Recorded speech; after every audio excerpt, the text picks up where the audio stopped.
Welcome to the Free Library of Philadelphia and to the Barbara Gone Day Memorial Lecture. My name is Elizabeth Richard, otherwise known as Betsy Richard, and I'm Barbara Gone Day's daughter. My mother always enjoyed nonfiction books, and that's one of the reasons I thought this was an excellent choice for this evening. I personally had the opportunity to read this book in advance, and on a personal note, I think that the section in the book that touches on how women organized what they called fairs and bazaars in terms of ways to raise funds to support abolitionist movements would have been a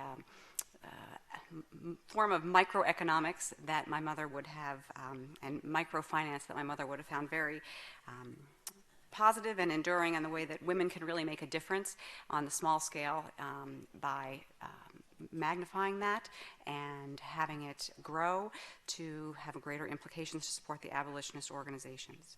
Many of the library's most beloved programs and services are made possible through the help of private support. Please make a gift of whatever you're able to support the Free Library to transform lives. You can do so online at freelibrary.org/support. It's now my pleasure to introduce Master Historian, according to the San Francisco Chronicler, Eric Foner. Widely considered the preeminent scholar on the Civil War, slavery, and Reconstruction, Eric Foner is an author of dozens of books and journal articles about the 19th century America, and he won the 2011 Pulitzer Prize for his book, The Fiery Trial, Abraham Lincoln and American Slavery. His other titles include The Story of American Freedom, Who Owns History, and Reconstruction, America's Unfinished Revolution, winner of the Bancroft, Parkman, and Los Angeles Book Prizes. His new book, Gateway to Freedom, details the little-known heroics of the slaves and activists who participated in the Underground Railroad. The Los Angeles Times praises, intellectually probing and emotionally resonant, Gateway to Freedom reminds us that history can be as stirring as the most gripping fiction. It's wonderful to have him with us tonight. Ladies and gentlemen, please join me in welcoming Eric Foner to the Free Library.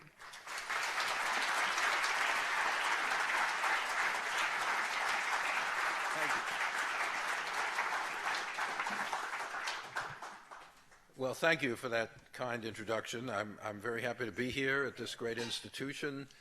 I've spoken here in the past. I'm always happy to visit the library. So I'm going to talk for the historian's concept of an hour, which is about 35 to 40 minutes.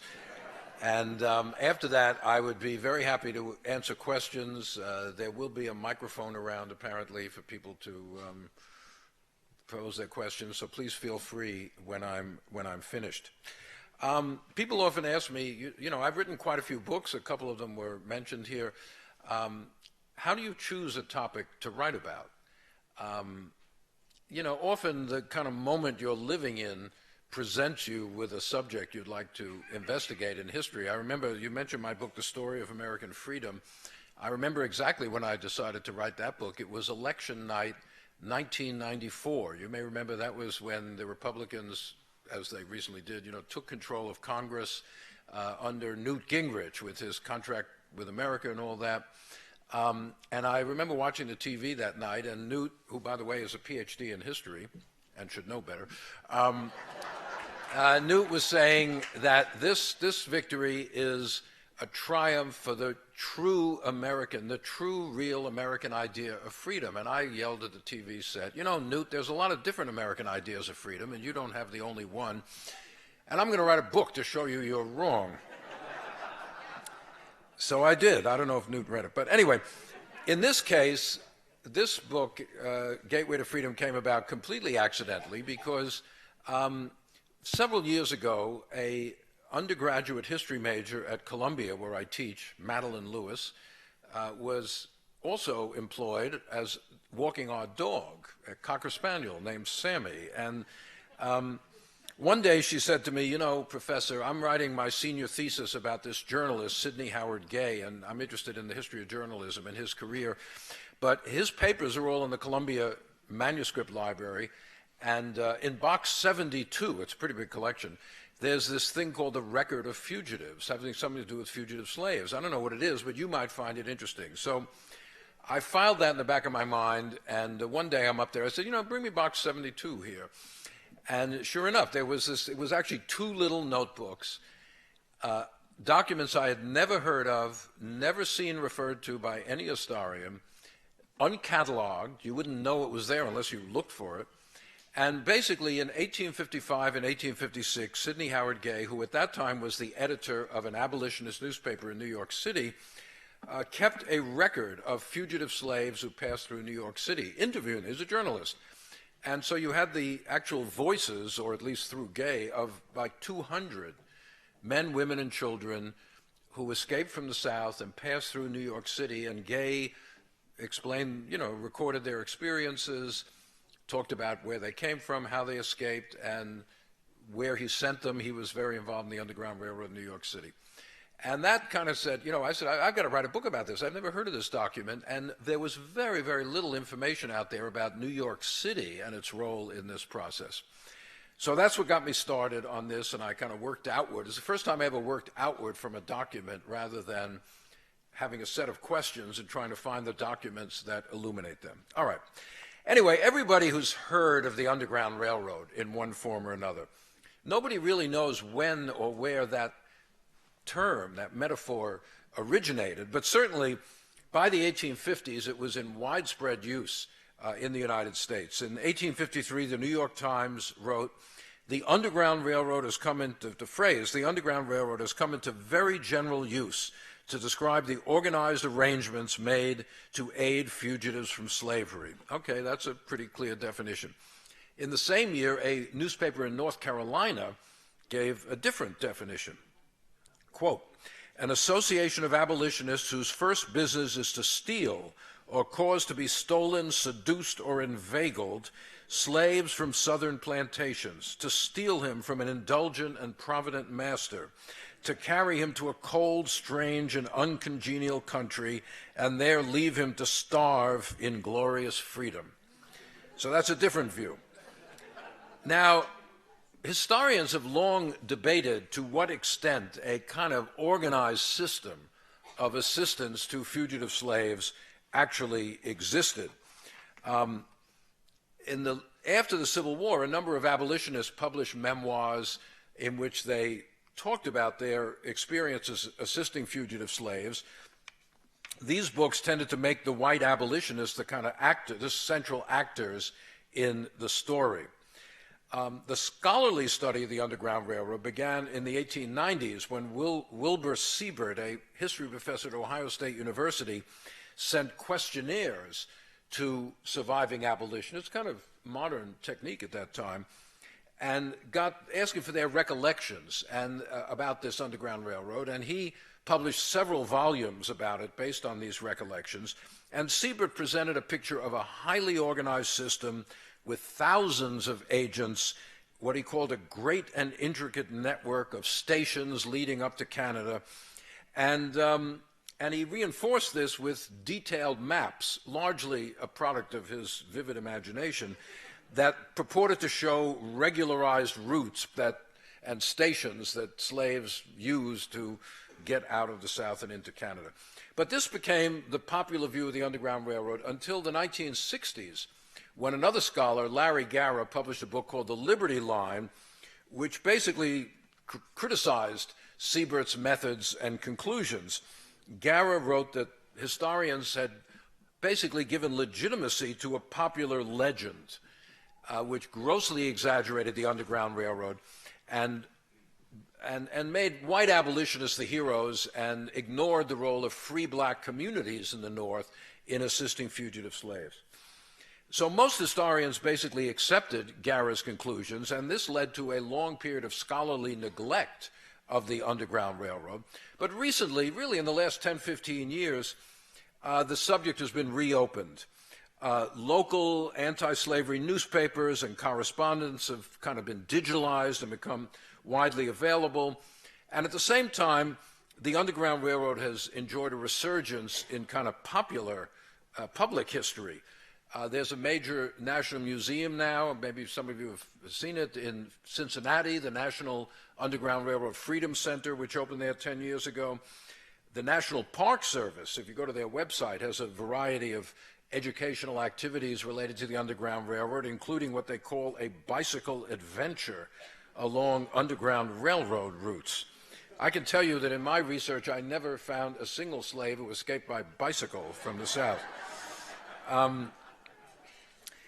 And numerous local groups have sort of identified little networks that worked in this realm. While sometimes prone to exaggeration from community pride or other reasons, this work has deepened our understanding of how local associations assisted fugitive slaves. In any way, the picture that emerges from recent studies is not a secret, centralized, highly organized system with codes and passwords and clearly defined routes and stations, but an interlocking series of local networks, each of whose fortunes rose and fell over time, but which together helped a significant number of fugitive slaves reach freedom in the Free States and Canada.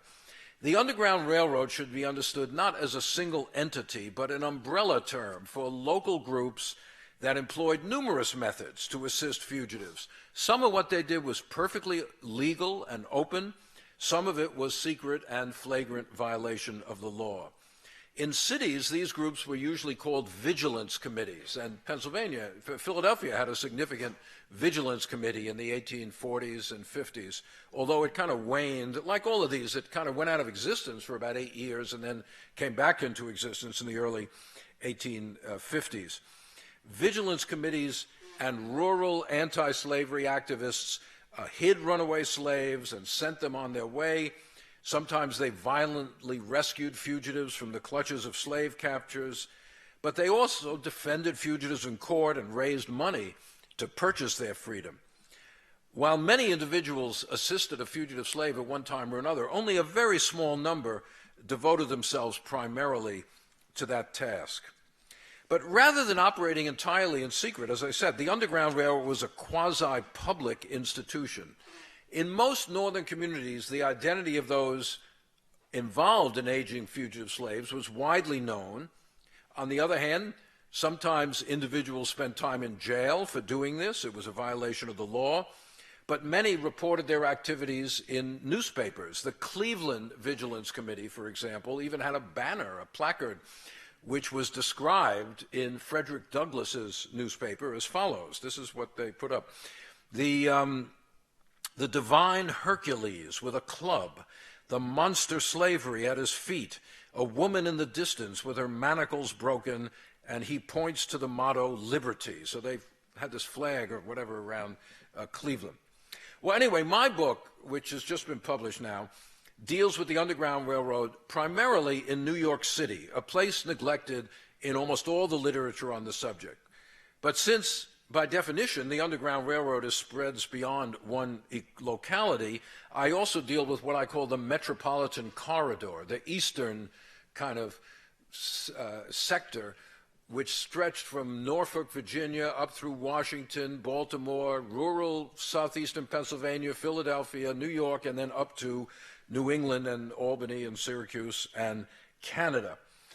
What interests me is both the stories of the fugitives who passed through the city, which I'll come to in a minute, and the broad political significance of escapes from slavery. Now, people often ask, well, how many people escaped from slavery? And the answer is nobody knows. There are estimates, there are guesses. I estimate that about 3,000 slaves passed through New York City, fugitive slaves, in the 30 years before the Civil War. That's like 100 a year. And now there were other routes through Ohio and other places, but I don't really know. Now, on the one hand, this was not enough to, really weaken the system of slavery. There were 4 million slaves in the United States in 1860. So if 1,000 a year escaped, that's not going to weaken the system that much. On the other hand, numbers were significant enough, particularly from the Upper South, because most slaves escaped from Maryland, Virginia. It was pretty hard to get out of, Georgia and Alabama.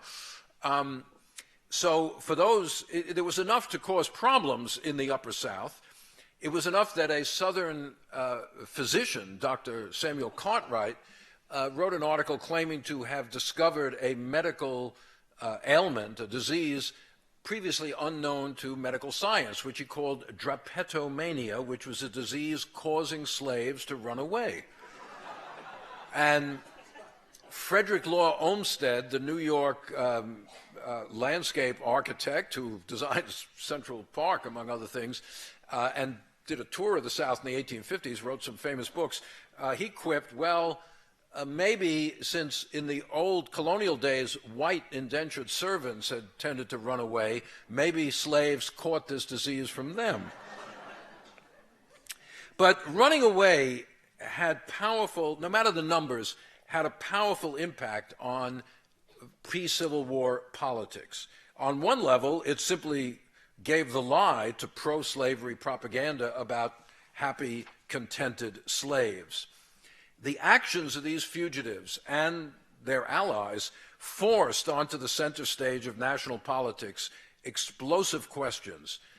Did the laws of the slave states extend into the North? What was the relationship of the federal government to slavery?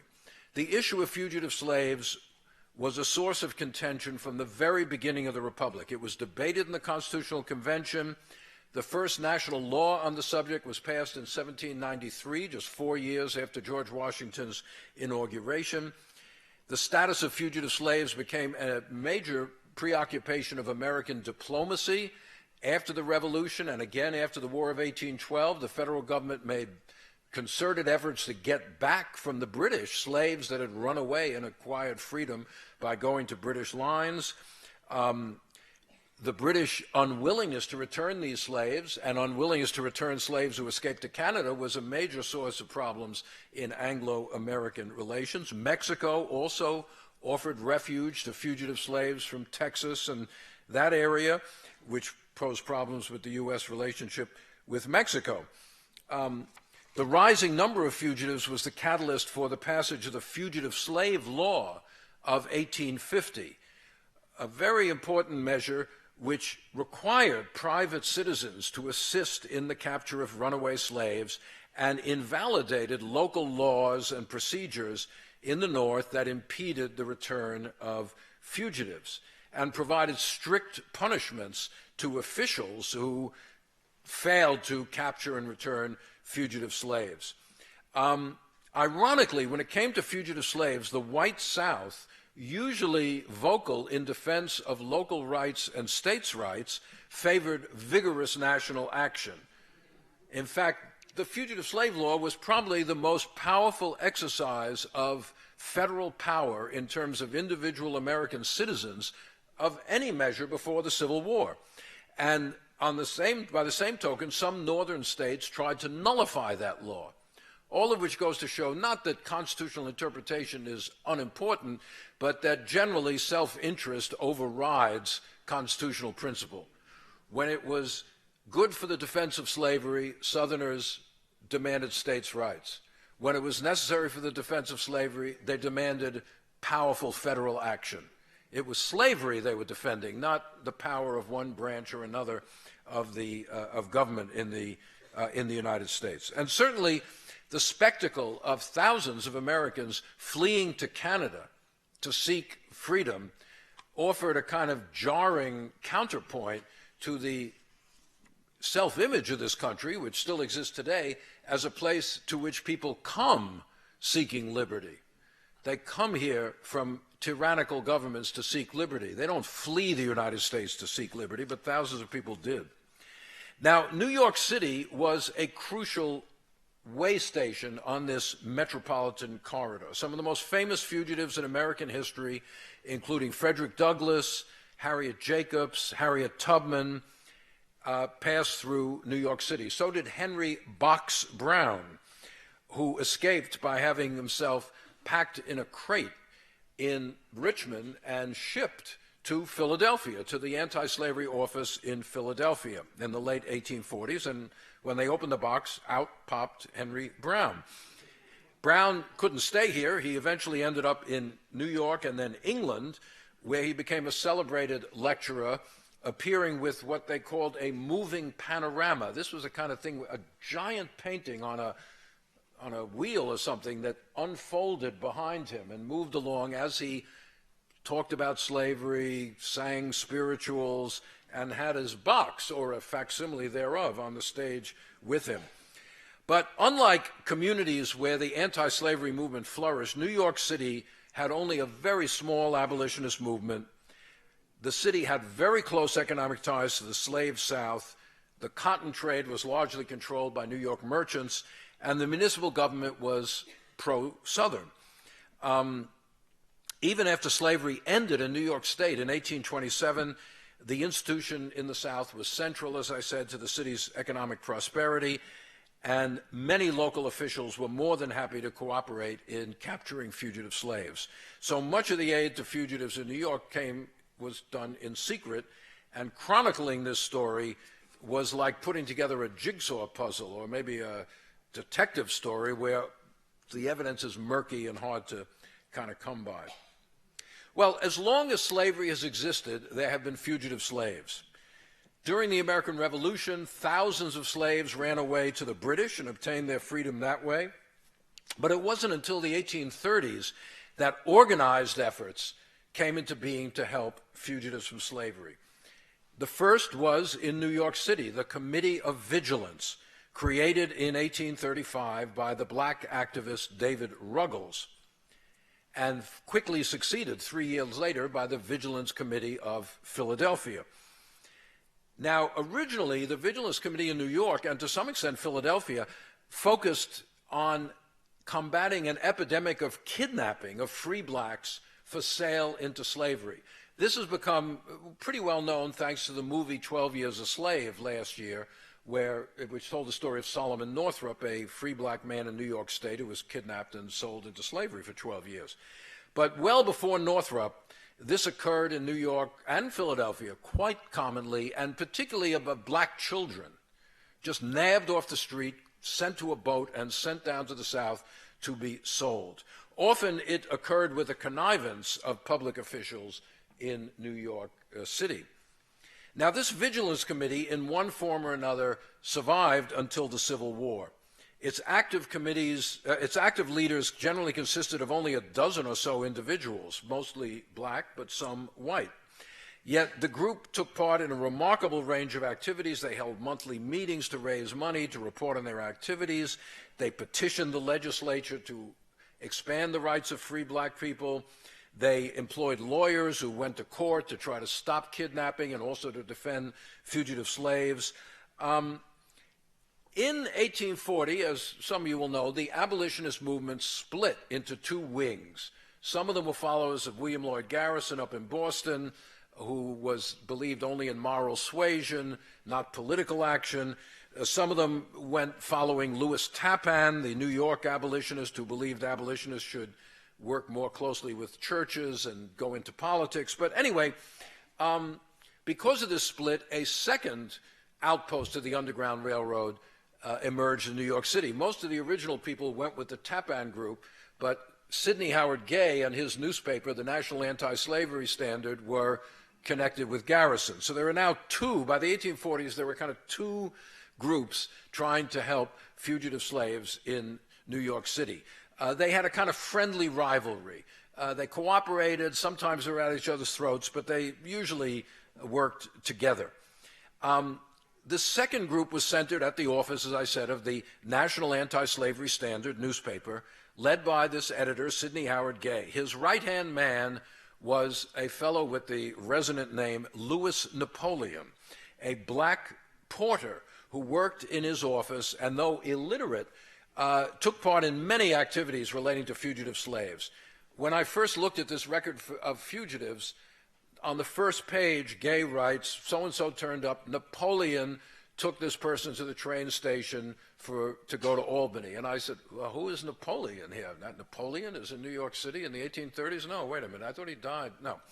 Anyway, I eventually found out it was Louis Napoleon. Napoleon scoured the city docks, searching for those who had concealed themselves on vessels, looking for slaves illegally brought into the city, and he met runaways dispatched from Philadelphia at the ferry terminal. You know, back then the train didn't come into Manhattan. There was no tunnel, so that people coming from Philadelphia to New York would take the train and get off opposite in New Jersey and then take a ferry across the Hudson River, and Napoleon would wait there for fugitive slaves dispatched from Philadelphia.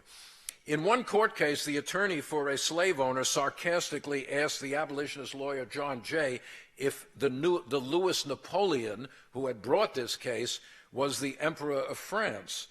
And Jay replied, "No, a much better man." Now, ironically, the occupations to which free black people in New York, and to a considerable extent in Philadelphia, were relegated. They were servants in hotels and private homes. They were sailors. They were dock workers. These jobs put them in a strategic position to assist slaves brought to New York by their owners or fugitives who arrived by ship. Very often, Napoleon would be notified by black dock workers that a fugitive slave was hidden on a ship, and that was how he knew to go and grab them and take them to the office, etc. Now, together, these two outposts of the Underground Railroad, as I say, probably assisted about 3,000 fugitives who passed through New York City between 1835 and 1860. Now, in the decade leading up to the Civil War, New York City became a focal point of the sectional conflict thanks to the fugitive slave issue. The first arrest under the Fugitive Slave Law of 1850 took place in New York City. A United States commissioner, that was a new office created by this law, directed federal marshals to deliver James Hamlet, a recent fugitive from Maryland, to Baltimore, back to his owner, at the federal government's expense. And he was sent back to Baltimore. But his story didn't end there. The owner stated that Hamlet's freedom could be purchased for $800. 2,000 members of New York's black organizations gathered at the African Methodist Episcopal Zion Church to collect contributions. And a week after his arrest, Hamlet's freedom had been purchased, and he was back in New York City, a free man. The Hamlet case galvanized New York's black community. The first mass black meeting ever to be held in City Hall Park, way downtown, took place to celebrate the return of Hamlet. Louis Napoleon was one of the organizers, and at the event's conclusion, Hamlet was, according to the newspaper, borne in triumph to a ferry terminal from which he was escorted to his home in Williamsburg, Brooklyn. You could afford to live in Williamsburg back then, not anymore. But even though the purchase had been perfectly legal, there was nothing illegal about purchasing the freedom of a slave, the city's business community drew back from any hint of resistance to the new fugitive slave law. Merchants and bankers called a big public meeting and issued a public statement endorsing enforcement of the Fugitive Slave Law. They established what they called the Union Safety Committee to mobilize public opinion to support the return of fugitive slaves. So now two organizations operated within the city, the Underground Railroad, trying to help fugitives, and the Union Safety Committee trying to capture fugitives and have them sent back to the South. Now, 11 more fugitive slave renditions, as they're called, took place in New York City before the Civil War. That doesn't seem like a large number, but it created a crisis in New York's black community. The fugitive slave Harriet Jacobs, in her memoir published in 1861, vividly recalled the panic that set in. All that winter, she wrote, I lived in a state of anxiety. I dreaded the approach of summer when snakes and slaveholders made their appearance. She went on, while fashionable people, were listening to the thrilling voice of Jenny Lind, the great opera singer, in Metropolitan Hall, the voices of poor hunted colored people went up in an agony of supplication to the Lord. Many families who had lived in the city for 20 years, and by the way, the Fugitive Slave Law was retroactive, so it didn't matter how long you'd been out of slavery, you could still be grabbed up. Many families who had lived in the city for 20 years fled it now. Many a wife discovered a secret she had never known, that her husband was a fugitive and must leave her to ensure his own safety. Many found the children were liable to be seized and carried into slavery, because if the wife was a fugitive, according to the law of slavery, the child follows the status of the mother. Many blacks fled the city. The 1850s is the only decade in our history where the black population of New York City actually fell, because people fled. Even if they had no connection with slavery, they fled anyway, because you could be grabbed up under this law very easily. So this context makes the activities revealed in the document that inspired my study, Gay's Record of Fugitives, all the more remarkable. This document is a treasure trove of information about how and why slaves escaped, who assisted them, and where they were sent from New York. By the way, if anyone here is a teacher, this document plus a transcription that I created is going to be put online, digitalized, well, what is today, in about a week or so, by the Columbia University Library. You can just Google Record of Fugitives in a week or so, and you'll find it up there. It's a very useful teaching tool. Anyway, not surprisingly, more than half of the slaves who appear in this record originated in Maryland and Delaware, the closest slave states to free soil. But a good number also came from Virginia and North Carolina, slaves considerably more distant. Slaves of every age absconded, but most were fairly young. They were in their 20s, their prime working years, when their economic value to their owner was at its peak, and 3/4 of them were young men. The fugitives reflected how slavery permeated every corner of the Southern economy. Their occupations ran the gamut, from plantation hands, laborers on small farms, to household domestics, hotel porters, cooks, carpenters, blacksmiths, and a man who operated a steam engine. Many of them had managed to acquire a little money as slaves and were able to pay for assistance in escaping. Of course, the basic motive for running away was desire for freedom. But Gay was a journalist, and he interviewed them, and he asked them, well, why did you run away? And the most common response was physical abuse. I mentioned the movie 12 Years a Slave, and some people kind of recoiled from the visceral physical violence that was shown in that movie, but all I can say is that was real, folks. That is what slavery was like. And if you read the stories of these fugitives, they are replete with tales of whippings, other brutality, just the words they used: great violence, badly treated, hard master, very severe. One called his owner the meanest man in Virginia. James Morris of Norfolk referred to his owner, Anne McCord, as a heel of a woman.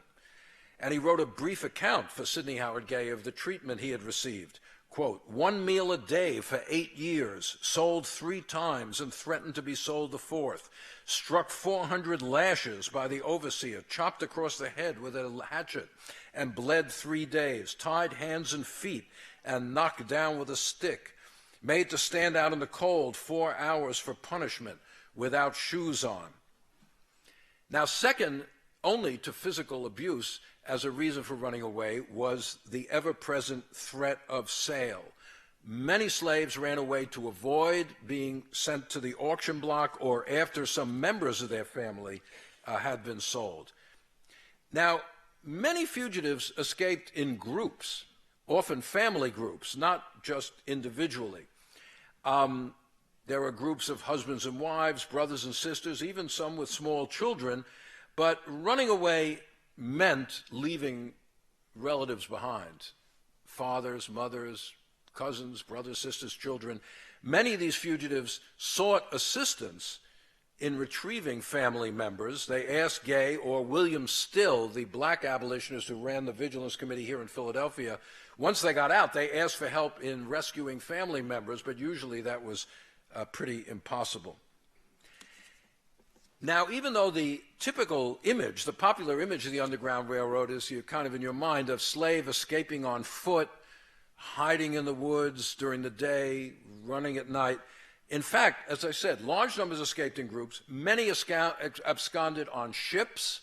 The Atlantic coast was thousands of ships plied up and down the Atlantic coast. There were sea captains who were perfectly happy to take money in order to secretly transport some fugitive slaves up to Philadelphia or New York. There were also other methods. These records reveal a remarkable number of the ingenuity of slaves running away from slavery. As I say, groups secured passage on boats.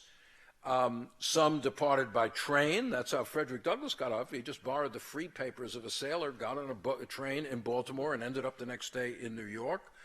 Some appropriated horses or carriages. Mary Cummins, with her son, her adult son, James, an 11-year-old daughter, owned by a planter in Maryland, just rode off in their owner's horse-drawn carriage and got to Harrisburg, where they boarded a train to Philadelphia and on to New York.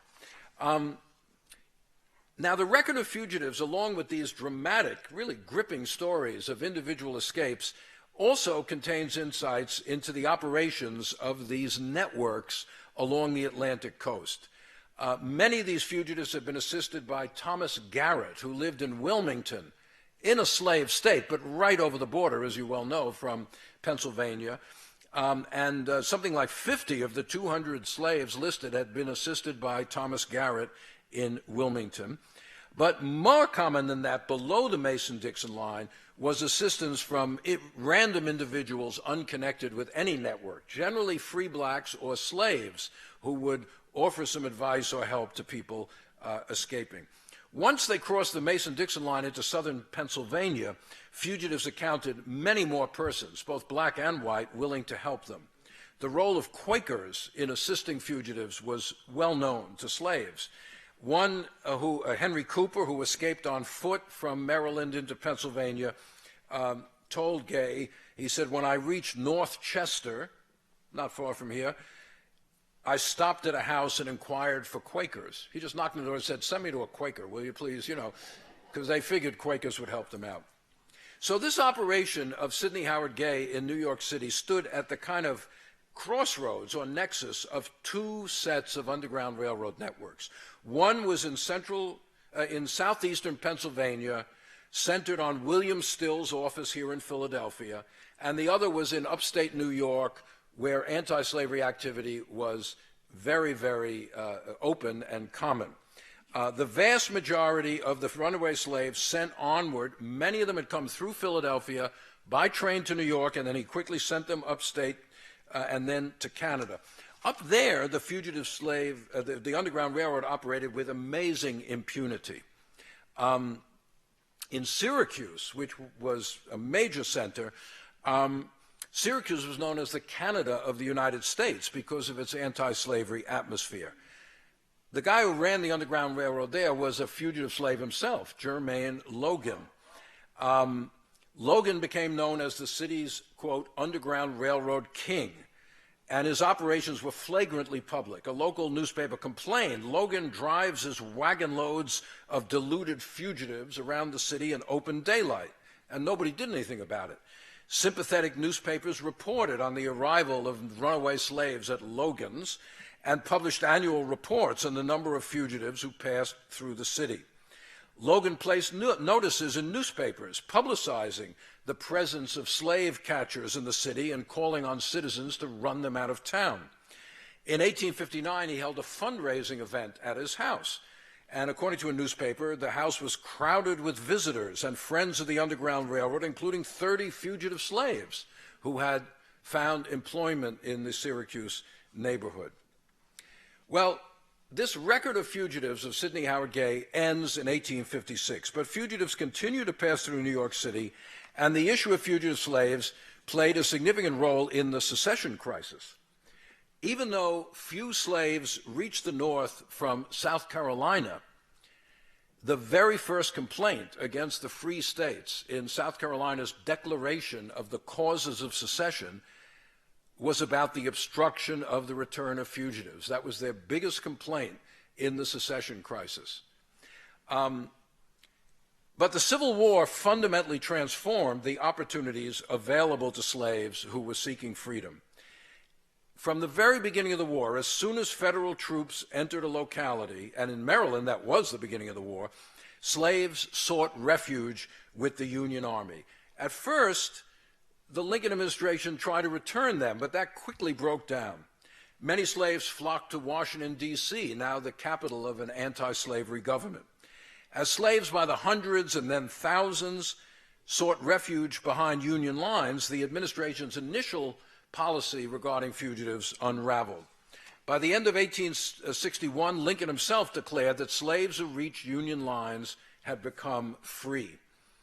Early in 1862, Congress forbade military officers from returning fugitive slaves. Before the Civil War, the actions of runaway slaves had affected the national debate over slavery. Now, runaways in the South were helping to propel the nation down the road to emancipation. As the New York Herald noted, the question of the fate of slavery has been forced upon the administration by these Negroes in our army camps.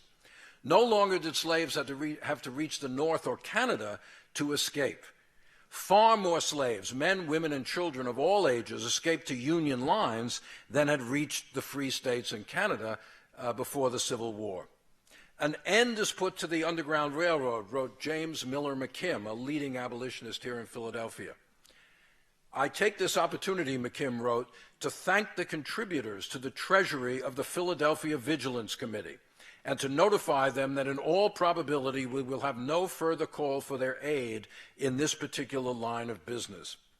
As for New York City, in 1863, a writer for an abolitionist newspaper there joked or jested that because of wartime prosperity, all the railroads in the North were, quote, doing a flourishing business except one. The Underground Railroad now does scarcely any business at all. Scarcely a solitary traveler comes along. In fact, many of the fugitives who had found refuge in Canada now return to the United States, some of them enlisted in the Union Army. Incongruously, however, although impossible to enforce, the Fugitive Slave Law remained on the books until repealed in 1864, more than a year after Lincoln issued the Emancipation Proclamation. During Reconstruction, the Fugitive Slave Law enjoyed an ironic afterlife. Lyman Trumbull, the chairman of the Senate Judiciary Committee, used the infamous 1850 law as a model for the Civil Rights Act of 1866, which revolutionized American jurisprudence by establishing the principle of birthright citizenship, anyone born in the country is a citizen, and extending to black Americans many of the rights previously enjoyed only by whites. To do so, Trumbull drew on the Fugitive Slave Law, its enforcement mechanisms, its civil and political and criminal penalties, and the way it used federal power to enforce a constitutional right. In 1850, it was the constitutional right of owners to get their slaves back. In 1866, it is the constitutional right of blacks to freedom. The 13th Amendment had been ratified, abolishing slavery, and Trumbull said, the basic rights of citizenship are part of the meaning of freedom. And anybody who tries to deprive black people of these rights are subject to the penalties based on the penalties of the Fugitive Slave Law. The act that was passed that time for the purpose of punishing people who should aid Negroes to freedom, Trumbull declared, is now to be applied to the punishment of those who shall undertake to keep them in slavery. Or, as Congressman James Wilson of Iowa put it, in the aftermath of the Civil War, Congress, quote, turned the arsenal of slavery upon itself, wielding the weapons which slavery placed in our hands in the holy cause of liberty.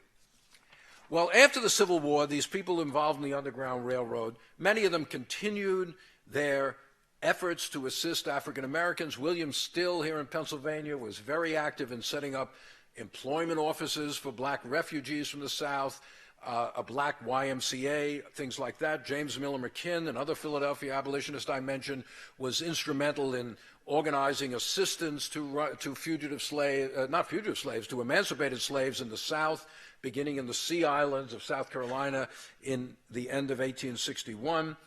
Sidney Howard Gay moved on from the Anti-Slavery Standard to become managing editor of the New York Tribune, a very important journalistic position, and then eventually wrote Histories of the United States and became a fairly prominent historian, actually. Louis Napoleon retired after the Civil War, living on contributions from old friends in the abolitionist movement. In the 1870s, he finally achieved a certain notoriety. The New York Tribune published a sketch of Louis Napoleon in a series on New York characters. The old man, it reported, hobbles painfully with the aid of a walking stick. Few would have suspected he had ever been the rescuer of 3,000 persons from bondage. Napoleon, the writer added, loves to talk of those exploits of a past era. Louis Napoleon died in 1881, 4 days before his 81st birthday. His death certificate is in the New York City Municipal Archives, and on it, enshrined for posterity, is recorded his occupation, agent of the Underground Railroad. So thank you very much for listening.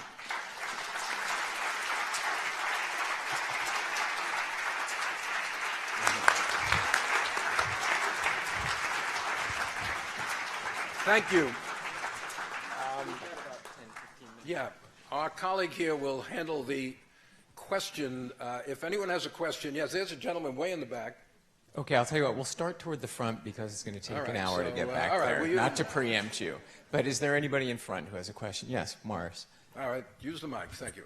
Could you tell us about why Cincinnati was selected as the home for the National Underground Road, and also a little bit about how the fugitives made their initial contact with representatives of the railroad? Okay, Cincinnati, it's an interesting question.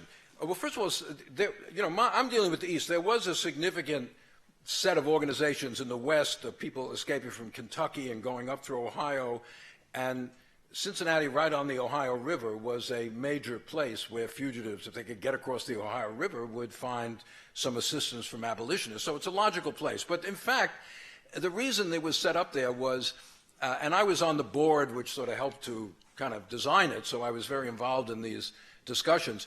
Cincinnati, maybe 20 years ago, had some serious racial violence and like nowadays, some problems between the police and local communities. And local leaders, both black and white, thought that this museum or center would maybe help to heal racial tensions in the city. Because the Underground Railroad is an example of interracial cooperation, of black and white Americans working together in a just cause.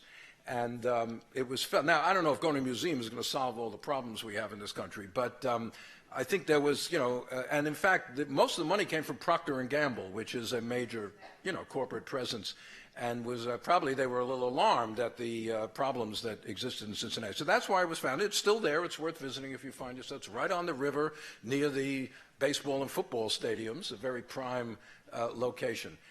How did people make contact? Well, it's often accidental. Nobody knew exactly where, fugitive slaves seem to have had a sense that there were people in the North who were willing to help them. As I say, often they thought Quakers. Another one I quote in the book said, if you find someone who says thee and thou, they're probably going to give you some help, But, it was happenstance. But once you as I said, there were very few people who spent most of their time helping fugitives, but there seemed to be a lot of people who knew who they were. So when people would cross over into Pennsylvania, farmers or somebody would tell them, okay, go to this house or go to this place. People who hid out on boats and got to New York, black dock workers would take them to Sidney Howard Gay's office. So in other words, there were people who knew how to help them. And in fact, that's what Frederick Douglass says in his autobiography. He came in 1838, and he didn't know what to do. He got to New York. There he was. He didn't know what to do. He had no plan. A black man, he just didn't even name him in his autobiography, a friendly black man in the street took him to David Ruggles, the head of the Vigilance Committee. So a lot of it depended on who you met and whether a slave catcher got to you before someone who could help you found you out. Yeah, the gentleman all the way in back. Oh, okay. He'll be next. Oh, okay. I was surprised that such a small fraction appeared to have escaped and wondered, was that because many tried and got caught? Or if not, what were the deterrents to not trying to escape? Well, first of all, escaping was very difficult. And again, there are no statistics. The best book on this is a book called Runaway Slaves, published about 20 years ago, maybe 15, by John Hope Franklin, the great African-American historian, and Lawrence Schweniger. they make the point that most slaves who, quote unquote, ran away didn't go very far. They would basically hide out nearby. It was almost that they were almost on strike for a few weeks and then they'd come back, or they were annoyed, and sometimes they feared some kind of punishment. There'd be almost some kind of negotiation where somebody would say to the master, well, I understand John might come back if you promise not to do this or that, So most was in the neighborhood. So Northrop actually, in his book, 12 Years a Slave, which was made into the movie, it talks about, he says, slaves have no sense of geography. How do you escape? Where do you go? It's not, there's a lot of mythology about secret paths, and this really didn't exist. So that's why almost all the slaves who escaped came from the Upper South. If you were in the Lower South, if you were in Alabama, you escaped to Mobile, or no, you'd blend in with a free black community there, or to New Orleans. Getting up to the north, 1,000 miles was almost 800 miles was almost impossible. So it was quite difficult, and the South was an armed camp. There were slave patrols everywhere. According to the law, any white person could apprehend any black person and just demand to be on the road. As a black person, you had to have either free papers proving you were free or a pass from your owner. If you didn't have that, any white person could arrest you, take you to a jail. There were patrols looking for fugitives. Every issue of the Baltimore Sun had fugitive slave ads and other newspapers offering rewards. And then, even when you got to the North, there were agencies or companies which would send people into the North and just grab a fugitive slave and take them home without any legal process whatsoever. So it was a very tricky thing, which is why eventually people had to get up to Canada to be really secure in this period. Gentleman all the way in back. You mentioned William Still a couple times. Could you comment on his 1872, The Underground Railroad? Did you use it as a source, and is it useful? Thank you for mentioning. William Still, first of all, he kept a set of records here in Philadelphia, which are similar to what Gay kept in New York. They weren't quite as extensive because Gay is a journalist and he's kind of writing these stories, but still they're digitalized by the Historical Society of Pennsylvania, I think, and you can go and look at Still's what they call Journal C. I don't know what happened to A and B, but Journal C of William Still. And many of the people who passed through New York are also in William Still's records, and that enables you to expand the story, check them out against each other. Very valuable. Now, Still in 1872, as you said, published The Underground Railroad, which is a very valuable book. Most of it is based on this manuscript record that's online, but he took that and he just told the stories of the fugitives that he had encountered here in Pennsylvania. Now, the problem with that book is it has no discernible mode of organization. It's just like he just threw all his stuff onto the paper. There's no organization, there's no logic, but it's full of individual stories which are very valuable. And it's a major resource. No, absolutely. Still's book is very valuable. And for me, it was particularly important because, as I say, the New York group and the Philadelphia group were in contact with each other. And using Still and Gay together, you can actually get a very good picture. Because Still didn't know what happened to people after they left Philadelphia. Still tells you where they came from, but he says sent them on to New York. But then when you get Gay's record, you find out what happened to them when they got to New York and where they were sent and who helped them. So you put the two together and you get a whole picture of this network up and down the Atlantic coast. But they weren't communicating with one another at the time. Oh, they were. They were definitely communicating with the other. Still would send a telegram, 3 packages arriving tonight. Literally, like that. And then Louis Napoleon would go down to the ferry terminal and wait for the 3 packages to arrive. Sometimes Gay wrote letters to Still of annoyance. He said, now you've started sending people arriving at 4 a.m. And, Napoleon is an old guy. Now, he was only in his 50s. That was old back then. And he can't stay up till 4 a.m., so you got to send him during the day. They were kind of complaining to each other about how this was being done. But they definitely did communicate with each other, yes. Right here in the third row. Thank you for that brilliant talk. You didn't mention Harriet Tubman. What was her role? Oh, thank you. Well, Harriet Tubman, the most famous person. Yes, Harriet Tubman passes through New York twice. She's in Sidney Howard Gay's record 2 times, 1855, 1856. And the longest entry is the first one where he talks about Harriet Tubman. And interestingly, he calls her Captain Harriet Tubman, which is interesting because it suggests he either knew her or had heard of her beforehand. Harriet Tubman was a slave in Maryland who escaped in the late 1840s and then, of course, went back several times to bring out members of her family and other slaves. It's estimated that she went back several times and maybe rescued 70 to 80 fugitive slaves at great danger to herself, obviously. She was a very forthright, courageous person, and she became the most famous symbol of the Underground Railroad. Now, the fact is, there were others. In Gay's record, there was a guy, Frank Wanzer, who escaped from Virginia, and then 8 months later, he comes through again with his wife. He had gotten up to Canada, raised some money, and then gone back and gotten his wife out. So he appears twice. But that was pretty unusual. And for Harriet Tubman to go back 6 or 7 times was completely unusual and quite remarkable, actually. During the Civil War, Tubman worked for the Union Army as a nurse and also a spy. She was down in the Sea Islands of South Carolina, which were captured very early by the Union, and she acted as a spy in Confederate territory just on the mainland.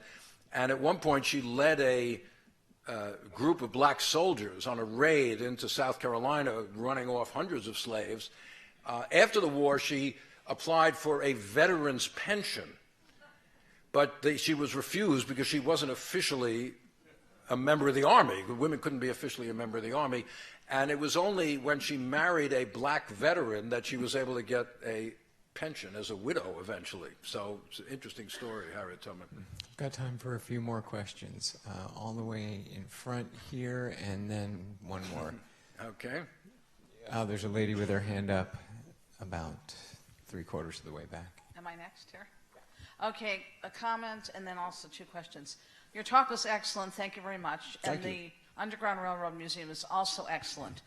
I had thought that in Uncle Tom's Cabin, which I read in 6th grade, that she crossed at Cincinnati, and I thought maybe that was a factor. Harriet Tubman? No, in Uncle Tom's Cabin. Oh, in Uncle Tom's Cabin, I'm sorry. Her name is, I believe. And I wondered if that had any... Well, she crossed the Ohio River, Eliza, crossed the Ohio River on ice floe. You know, that's one of the more dramatic moments in Uncle Tom's Cabin. You're absolutely right about that, of course. Was that actually Cincinnati? I don't remember. It's a long time since I read that novel. But Cincinnati was chosen for many reasons, which I indicated, some of them historical, some of them present day. And also, how about, I read some information, went to exhibit, about that patchwork quilts had symbols with directions on how to get north. Yeah, I think that's a very nice story. I think most historians today think that's probably not particularly reliable. The thing is, there weren't regularized routes. They were not. It was much more disorganized than that. There was not a series of regular stations and go from here to there. Certainly in the South, people just went whatever way they could. So it's not like there was something which a patchwork quilt could really tell you very effectively. So I think this is, I don't know what to say, lore, popular lore, which is nice. It's a nice story. It suggests a lot of activity, but I think, I've never seen such a quilt. Yeah, I don't think it's that authentic. Last question in back here. You mentioned Quakers and the way in which hearing thee and thou was a hopeful sign. And as I'm sure you're aware, within Quakerism, there's been a lot of discussion recently about the mixed nature of abolitionism within Quaker meetings. Oh, yeah, of course. And the book called Fit for Freedom, Not for Friendship, about African Americans becoming Quakers and issues there. Similar to that, I wonder, particularly in Philadelphia area, in terms of other churches that preached in ways that seemed to value liberty. And someone like Richard Allen, who left St. George's United Methodist at the time to found Mother Bethel and AME Zion and that. And if you go to the place where he's buried, there's a whole mural of kidnappers who are trying to grab members of the church and take them back into slavery. And one other piece I wonder if you've run across in terms of preachers. Methodist preachers, because they were often on the frontier, there were a large number of African American preachers. And rather than have the kind of preachers in the South who majored in slaves obey your masters, there was a real fiery liberty. And John Wesley himself, the last letter he ever wrote was to Wilberforce, was anti-slavery. I wonder if you've come across that. The thing is that, yes, there were some very, very active, very deeply religious people, ministers and others, involved in abolitionism. However, the first thing to say is abolitionists were a very small and very unpopular group of people. We should not exaggerate the degree. Most ministers were not abolitionists. I don't care what, and most Quakers were not abolitionists. You're absolutely right about that. Lydia Maria Child, a great writer, abolitionist, and for a time editor of the abolitionist newspaper, she wrote somewhere, the soul, but this is the 1840s, many Quakers have lost their souls. They're merchants. They're involved in trade with the South. They don't want to disrupt anything. But when a Quaker has a soul, she said, what big souls they have, In other words, the Quaker abolitionists were tremendously courageous people, but that wasn't. Isaac Hopper, one of the major Quaker abolitionists in New York, was expelled from the Quaker meeting, or whatever they call it, in New York because of his abolitionist activities. Why? One, he was associating with non-Quakers. The Quakers were a pretty tightly knit group. And second of all, he's just causing trouble. The Quakers don't like trouble. They don't like disruption. They like everything to be nice and calm. Maybe I'm exaggerating a little, but they accused him of causing disruption in the society. So it is certainly not the case that every Quaker was an abolitionist, not at all. But there was a strand, a powerful strand, which included a good number of them. Methodists, yeah, and black preachers, absolutely. New York City, some of the black churches were deeply involved in this kind of thing. On the other hand, there were black ministers who said, listen, we got to abide by the law.